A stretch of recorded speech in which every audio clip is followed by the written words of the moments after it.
आदाब। मैं Mohammad Amjad Ali. Prime time में आपका खैर मकदम है।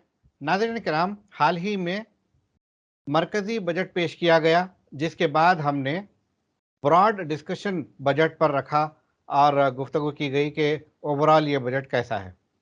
आज हम इस बजट के चंद स्पेसिफिक टॉपिक्स पर डिस्कस करेंगे, जिसमें इस बजट में सनत को क्या मिला, यानी कि इंडस्ट्री को कितना फ़रोग दिया जा रहा है, और तेलंगाना से तेलंगाना को इस बजट से क्या मिला है, और अक़लियतों के लिए कितना बजट मुख्तस किया गया है, और क्या ये हक बजानिब है या नहीं। इस ताल्लुक़ से हम बात करने के लिए दावत दी है director Telangana chamber of industry and trade promotion, वो साबिक़ा रुकने हज कमेटी मुत्तहिदा आंध्र प्रदेश, अबुल फ़तेह सैयद बंदगी बादशाह कादरी साहब। मौलाना, आपका बीबीएन चैनल पर खैर मकदम है। अस्सलाम वालेकुम रहमतुल्लाहि व बरकातुहू। अमजद साहब कैसे हैं? वालेकुम अस्सलाम वरहमतुल्लाहि वबरकातुहू। मग़फ़िरत, काफ़ी अरसा हुआ आपसे गुफ्तगू किए।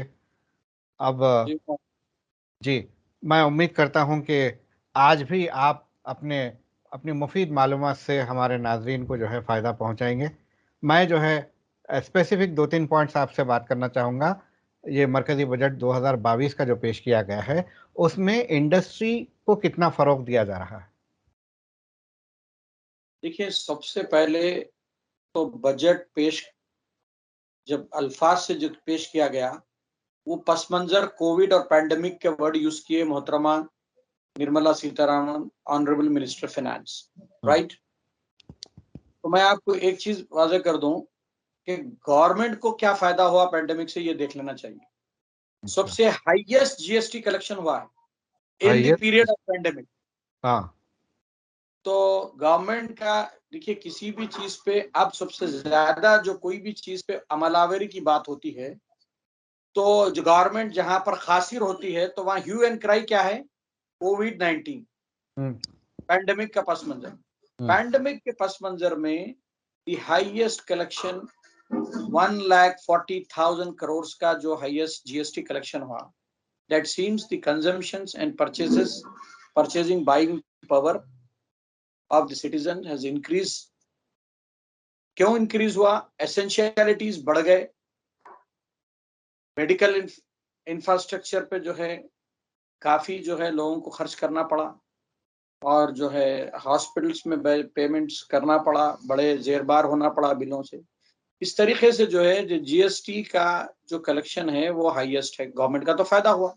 हुँ, सनद तो इरफत की बात, एमएसएमई की बात आ रही है, तो लाखों यूनिट्स जो है एमएसएमई क्लोज हो गए। उनके लिए कोई कमिटमेंट नहीं है, कोई कमिटेड चीज नहीं है, और I can say it's a zero budget for common man and MSME industries. अच्छा। It's a zero budget. अब ये नूरे नजर कॉरपोरेट सेक्टर का बजट है, जहां पर भी है। आप देखिए, जितनी भी चीज जो तफसीलात बजट पेश करने से पहले डिजिटलाइजेशन की बात हुई, ये बजट भी डिजिटल बजट है, ये वर्चुअल बजट है, और ये डिजिट्स पे ही रहने वाला है।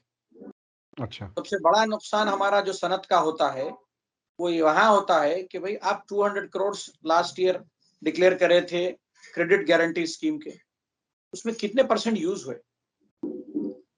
मैं फिगर्स के आंकड़ों पे कोई बहस नहीं करना चाह रहा हूं। What is the utilisation? What is the commitment of the government?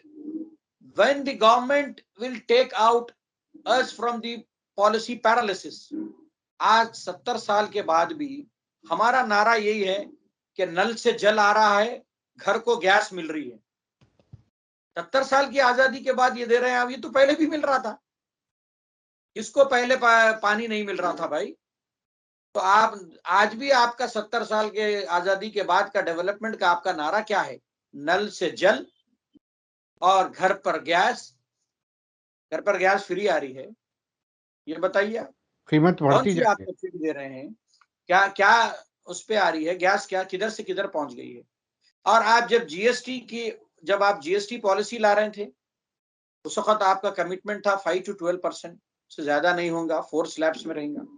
आप जो है स्लैब्स को कन्वर्ट करते गए, आपकी पॉलिसी जो है, ठीक है भाई, GST is a very good, why don't the petrol and diesel has come so far in GST? आप वहां तो 200% पे मार दे रहे हैं, कितने परसेंट ड्यू आप ले रहे हैं वहां पर? और जो आदमी बेचारा जो है बिलो पॉवर्टी लाइन सेक्टर वाला, जो ट्रांसपोर्ट इंडस्ट्री से मुताल्लिक है, छोटे ऑटो ट्रॉली वाला भी हो, जो आपकी तरकारी ला रहा है, ये प्रेजेंट लिविंग इंडेक्स सारे इन पे डिपेंड है कि ये जो डीजल खर्च कर रहा है, सबसे ज्यादा टैक्स वो पे कर रहा है, उसके लिए क्या दिया? अकलियतों की बजट की बात आई तो 0.1% आप 5,000 करोड़ दिए, जबकि आपके हमारे रियासत का तेलंगाना का जो बजट है वो 1200-1300 करोड़ का बजट है। देखिए फिगर की बात है ना, डिक्लेयर एक होता है डिक्लेयर्ड बजट, एक होता है आपके बीआरओ रिलीज, एक होता है यूटिलाइजेशन। तो जाहिर बात है, it is a set principle, the utilisation is always 30%। State level पे तो यही ऑब्जर्व है। अब मरकजी लेवल पे हमको ये देखना है कि 10% भी यूटिलाइज हो रहा नहीं। Commitments, where are the commitments? You are coming with a figure and a theory. एक लेक्चर था कि भाई डिजिटलाइजेशन फला फला फला, कंप्यूटराइजेशन इतने पोस्ट ऑफिस हो गए हैं, इतने ये हो गए हैं, तमिलनाडु में इतने टोटल पोस्ट ऑफिस कंप्यूटराइज हो गए हैं, यहाँ पर वो है। मगर ये सब चीजों के बाद एक आदमी कॉमन मैन, उसके लिए क्या प्रोटेक्शन? गवर्नमेंट एक बेसिक चीज दे देती, education system and medical infrastructure, दो फ्री कर देती तो बस था। ये वेलफेयर फिगर्स आज तो जो है आप उन्हीं से कमा लिए ना। सबसे ज्यादा जीएसटी आपको कोविड में आया। तो इट्स ये कमिटमेंट कुछ नहीं है। सनत और इरफत तो फौत हो गई है। जो भी है कॉर्पोरेट सेक्टर के लिए बजट है। इसमें एक चीज बड़ी अच्छी दिखी कि वो डिजिटल क्रिप्टो करेंसी के ऊपर 30% जो लगाया गया, इट्स गुड। मगर उसमें भी देखिए आप, again what is your policy, how you are going to control when the players on international portal पे जब players करेंगे तो आप उनको कंट्रोल करके how you are going to charge and 30%? We don't. अच्छा, इनकम टैक्स में भी आप जो है मौका दिए हैं कि भाई 2 years के बाद भी you can file A returns, and if any things you miss you can resubmit your whatever the taxation figures you have. If you have not submitted the income, then you can resubmit the things, correct, you can correct, make the correction in the filing the returns. ये एक option दिया गया 2 years के, it's good। मगर there is no relaxation, there is no change। हर चिदम्बरम के period में जो है 10% का हमेशा इजाफा होता था सीलिंग में, आप नहीं किए। आपने एक तरफ आप जो है पसमानदा तबकात को, इकोनॉमिकली बैकवर्ड को आप जो है 5 लाख तक सीलिंग बढ़ा दिए उनकी। अगर आप इकोनॉमिकल बैकवर्ड क्लास में आ रहे हैं, कोई स्कॉलरशिप गवर्नमेंट से ले रहे हैं, तो आप वहां पर तो आप बोल रहे हैं कि up to 5 lakh is comes under economical back. मगर यहाँ कहाँ है भाई इनकम टैक्स में? यहाँ तो आप उसको सरमाएदार बताओ, उसके ऊपर टैक्स थोप रहे हैं, तो वो नहीं हुआ आपका। और सबसे ज्यादा जो कलेक्शन है टैक्सेस का, that is all from the other ways. Cess है, ट्रांसपोर्ट टैक्स हो, सारे चीजें हो, ये टैक्सेस से जो है जेरबार तो है आदमी, और पेट्रोल और डीजल का दे रहा है। तो totally it's a zero budget for common man. आम आदमी के लिए तो कोई बात ही नहीं है सर, कोई बात ही नहीं है। हैरत की बात यह है, क्रिप्टो करेंसी को अभी तक तो रिकग्निशन ही नहीं दिया गया था, उसको तस्लीम ही नहीं किया गया था। आप बजट में तस्लीम भी कर ले रहे हैं और सीधे सीधे 30% फ्लैट उस पर टैक्स लगा रहे हैं। इसको कैसे देखते हैं आप?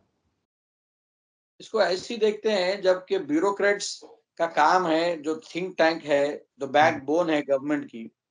तो आप देखिए दो चीजें हैं। आप रिसेंटली रियासत में भी जर बोल के आपके अराजियात का जो है टैक्स बढ़ गया।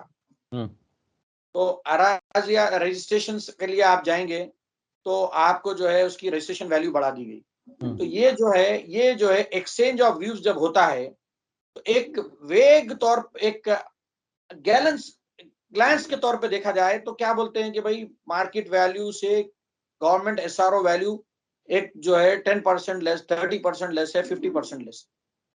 तो वो तो जो है यूनिवर्सल प्रिंसिपल है। आप you can not fixed as per the talk of the tongue और स्ट्रीट वैल्यू और मार्केट वैल्यू, क्योंकि डिप्रिसिएशन फैक्टर भी इन्वॉल्व होता है, और ये टैक्स के बेसिस पे आपके कई सारे चीजें इन्वॉल्व होते हैं। बेटरमेंट से लेके कंस्ट्रक्शन के टैक्सेस से लेके हर चीज इन्वॉल्व होती है।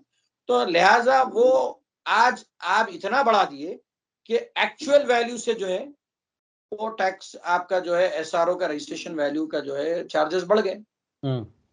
आप जो तो इस तरीके से वैसी जो है क्रिप्टो करेंसी भी मैं समझता हूँ, दो it has become the digital currency, आज तो पूरा डिजिटल करेंसी का ही चल रहा, तो ये जो है इसका जो एक बिजनेस शोर खोर पे चल रहा था, तो उसको जो है डालना था अम्ब्रेला में, उसको डाल दिए। Government is very serious to generate the revenue, but in what form they are spending our tax payers money, they are not date. Honourable minister ने कहा, मैडम ने, कि भाई ट्रांसपेरेंसी है। ट्रांसपेरेंसी है किस पे है? आप जो डिसीजन ले लिए, ये फला फिगर फला को दे दिए, फला दे दिए, ये ट्रांसपेरेंट आप बजट को डिस्प्ले कर रहे हैं। मगर आप ये बताइए कि where is the say? Have you taken any opinion from the common man? Have you really study what we have you seen the commission reports where the minority status is lying?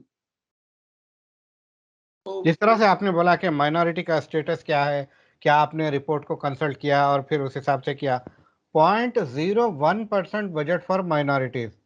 सबका साथ, सबका विकास, सबका विश्वास का जो डंका पीटते हैं, उस पर कितना मेल खाता है ये? साहब इनको जो जब कोई सजेशंस की बात आई, कि जब बोले कि भाई रोटी कपड़ा मकान बहुत अहमियत की चीज है, एजुकेशन सिस्टम बहुत अहमियत की चीज है, आप उस पर डाइवर्ट करिए हज सब्सिडी रोक के, तो आप रोक दिए हज सब्सिडी, मगर you have not diverted that budget. तो ये तो जो है आप इसको क्या बोलेंगे? मैं देखिए यहाँ पर जो है ST SC और उन जुमरों में उनके लिए भी कुछ सोचा नहीं गया, ना सिर्फ अकलियती बल्कि कॉमन मैन के लिए। भाई मैं क्यों कहूं कि अकलियत या अकलियत, आपको जो है जो भी जुमरे में जो भी तबकात के लोग का परसेंटेज ऑफ पॉपुलेशन है, उनका जो कंट्रीब्यूशन है by virtue of all means of taxes, उनको रिटर्न करिए ना परसेंटेज वाइज, पॉपुलेशन वाइज। हमारी रिजर्वेशन का वर्ड भी यूज करके हमको फौत कर देते हैं। हमको तो जो है रिजर्वेशन भी नहीं चाहिए, प्रोपोर्शनेट रिप्रेजेंटेशन चाहिए। तो पॉपुलेशन जो है आपका ST का कितना है, SC का कितना है, BC का कितना है, अकलियत माइनॉरिटीज का कितना है, क्रिश्चियन माइनॉरिटीज का कितना है, उनकी जो परसेंटेज है पॉपुलेशन का, वो प्रोपोर्शनेट रिप्रेजेंटेशन दीजिए, प्रोपोर्शनेट बजट दीजिए उनके जुमरों में आप। और you committed for 100% utilisation. You please भाई, आज 70 साल के बाद भी आप पॉलिसी पैरालिसिस से नहीं निकलना चाह रहे हैं, आजादी के बाद नहीं निकालना चाह रहे हैं। You have all paper policies and for common man, you have the effective implementation for corporate sector. They make you dance to their tune. ठीक ठीक। अब ये जानना चाहूंगा कि इस बजट से तेलंगाना रियासत की तवक्कुआत कितनी अच्छी पूरी होती है? तेलंगाना का हाईएस्ट कंट्रीब्यूशन ऑफ टैक्सेस उनको मिला है, सेंट्रल गवर्नमेंट को। अगर सेंट्रल गवर्नमेंट जो है तेलंगाना को आमदन नेग्लेक्ट करी है, पता नहीं, क्योंकि यहाँ पर सनत और इरफत का डेवलपमेंट का काम, I can say blindly the credit goes to Mr. KT Ramarao, who has come up with a very good policies, industrial policies, though he has to pay attention for T prime and all those things for minorities, but overall he is a serious man for an industrial policy and industrial growth.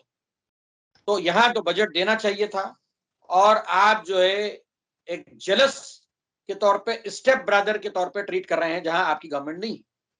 आप जो है उस तरीके से Telangana government का contribution seriously है, and their demands are very serious, their projects are very fruitful.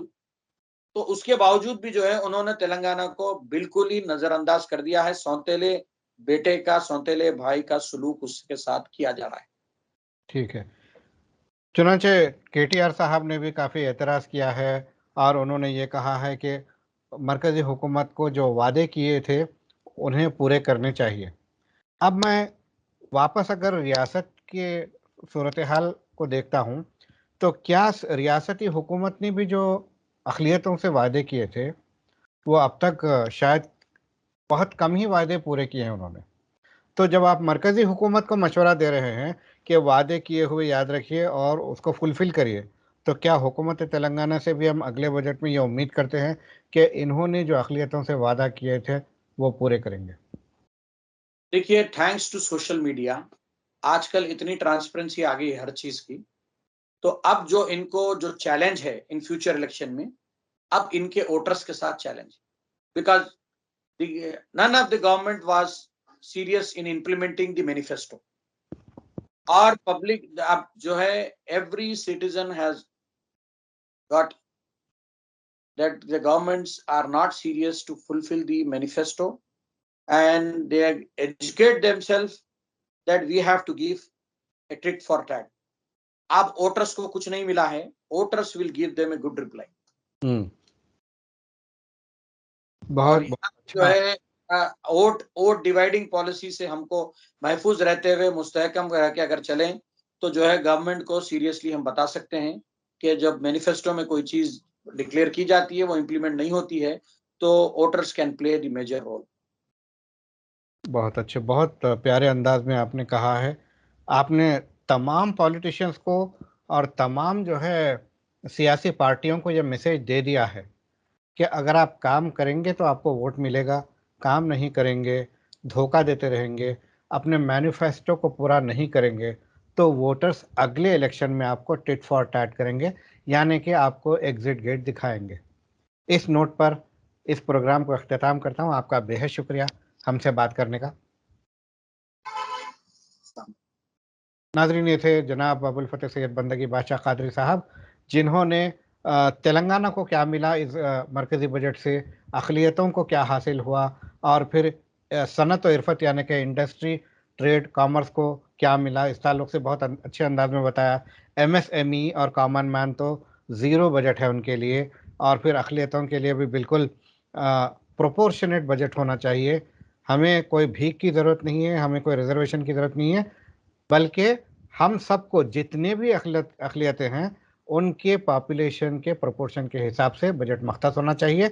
ना सिर्फ मख्तस होना चाहिए बल्कि रियलाइजेशन भी होना चाहिए।